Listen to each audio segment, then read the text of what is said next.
Hi everybody, Chris Stokes from Custom Fitness Personal Training Studio. Your brain versus science, which one's going to win? Well, I was driving the other day and it reminded me of, honestly, back in driver's ed. I was driving through this wonderful rain that we're getting, and I took a curve and immediately slowed down. And it brought me back to this moment whenever I was learning how to drive, and the instructor was telling me on dry pavement, obviously, that when you press your brakes around a curve, that you immediately lose traction. So you're better off speeding up around a curve, or at least maintaining your speed rather than decreasing your speed. Now, I was a kid of physics, and I took every bit of physics that I possibly could and just was really interested in it. So it made sense to me that truly is what happens. That, if you break your traction as well, and so that leads to more accidents. So why is it then that every time that I go around a curve, I still put the brakes on, right? I still think of that, but I put the brakes on anyways. And a lot of that just comes to fear, right? So I've never been a roller coaster person. Don't do all that kind of crazy stuff. And so whenever I start to go around a curve and I feel like I'm going too fast, I feel like I'm going to get out of control. So I start to slow down, and then I think about that, and it kind of triggers me to have to change direction a little bit. So the same is true in your health and wellness endeavors. We do really well for a little while. So we find the right program, we start on it, or we find the wrong program, we start on it, and we get going, and all of a sudden something happens that automatically puts the brake on. Like, it's sabotage, right? We just go out and we sabotage ourselves somehow. Maybe it's by allowing a joyful meal to turn into a joyful day or a joyful week. Maybe it's by skipping a week of exercise. Maybe it's not even as big as a week. Maybe it's just a few days, but it's just overdoing it like crazy and really getting off track. So why do we do that? Well, really the best thing that I can tell you is that change is hard. And we as humans are hardwired to resist change. So that makes it very hard to change, right?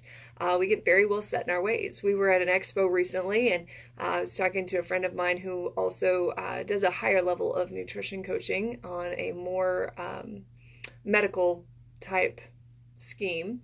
And she was talking to some people at this expo about how they could enhance their health and get past these conditions that they had by working on their nutrition. And she said that this one woman came up, was very interested, talking to her about all this stuff.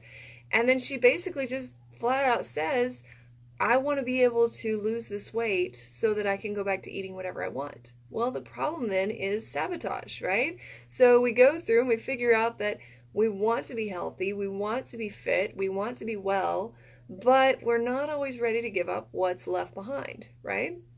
It happens all the time with people that I know that get diagnosed with diabetes, with high blood pressure, even with kidney issues.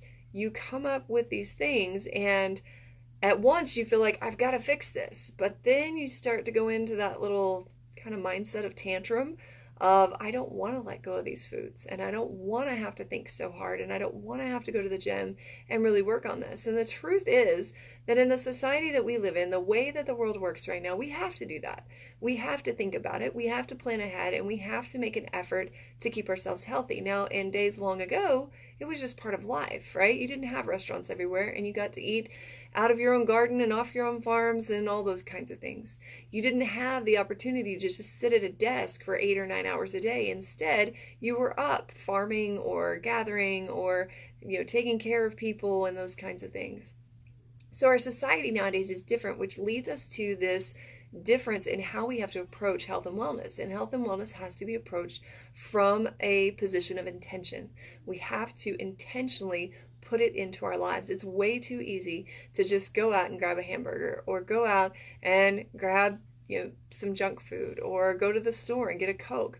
It's too easy to do that. So the brain says, okay, path of least resistance, let's do that, plus it makes me feel good. So we get the short-term buzz, if you will, without the long-term health to go with it.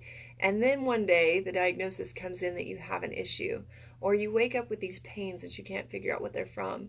And you imagine that they must have come from the last few days, few weeks, but it turns out they've come from the last few decades of your life where you've mistreated your body. So health and wellness are a huge thing, and we have to understand that our brain will always take a different direction than what the facts are going to tell us, because the facts put a hard truth in our face. So ways that I've found to help people with some of these issues. There's really 4 different ways that we start with.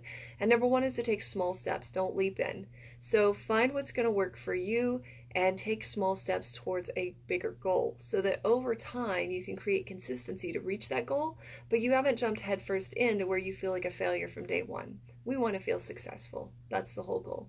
So step number 2 is to do things that make sense. So if you found a new diet, or your friend's doing something new, or you found a new workout plan, look it over. Make sure that it makes sense, not only hopefully in the science realm as far as research and what's actually gone on, but also in the fact of, does it make sense for your body? And does it make sense with the time that you have allotted to do it? So if you have a meal plan that takes a ton of food prep and all these specialized, situations to go with it, and you are a very busy mom of, 2 or 3 kids that have sports every night, that's not going to make a lot of sense for you. So we got to find the thing that makes sense in your life at this moment with who you are right now. Number 3 is to keep a journal of successes. I highly recommend this because as we try to change is so hard. And if you keep a journal of successes, then on those great days, you're just getting to write them all down.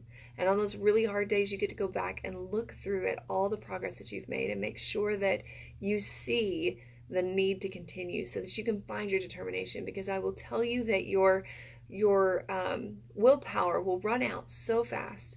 We get started on these things and we think about willpower and we get going and it's great, but then all of a sudden one day we wake up, it all falls apart, we can't figure out why, and it's because you were using only willpower. Willpower has to be combined with determination, and that determination comes from our motivation, and that motivation is not always the results that we are getting, but rather the goal that we are seeking. So we have to continue moving forward is the goal, to create this consistency that gets you success. So number 4 is finding support. Now that can be an accountability partner. It could be a family member that just really cheers you on. It could be a team of professionals. It could be a single individual. So whoever you need to support you, that's what you want to find. Now, if you have a bunch of friends right now that every time that you try to make yourself healthier, they start to drag you back down and help you to sabotage yourself, they might not be the best people to hang around, but I understand that some of those people can't always get away from, right? You can't really separate yourself from your sister or your brother. Some people you can kind of push off to the side a little bit and not see them as much, or control the situations that you see them in a little bit better.